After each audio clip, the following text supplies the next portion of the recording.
khawaarijta al-habaab ayaa ciidanka xoogga dalka Soomaaliyeed iyo ciidanka deegaanka oo wada jiro waxay isku dayday inay weerar ku qaado si ay dhagarro ugu maleegto waxa weerarkaas xogtooda helay dadka deegaanka iyo ciidanka xoogga dalka Soomaaliyeed waxayna ka hortageen weerarkii ay fashiliyeen khawaarijta al-habaab waxayna isku dayeen muddo 2 saacadood ah inay magaalada Masagawa ku qabsadaan ciidanka xoogga dalka Soomaaliyeed oo kaashanaya dadka deegaanka ayaa muddo 2 mar ah cadawga ku jabiyay halkaas sida xogaha qaar inagu soo gaarayaan khawaarijta al-habaab ayaa waxa loogu dilay 8 dhagar qabe oo dadka inoo xaqiijin sidaas oo kale waxa looga dhaawacay 14 dhagar qabe oo ka tirsan khawaarijta al-habaab waxaan leenahay ciidanka xoogga dalka Soomaaliyeed iyo ciidanka deegaanka naftooda u huray difaacidda deegaanka iyo diinta islaamka iyo dadka Soomaaliyeed ku sugan gobolka Galgaduud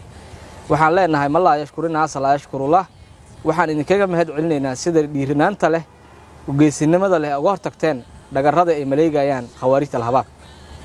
waana wixii aad u dhaarateen oo aad mar walbaba bulshada Soomaaliyeed u hayseen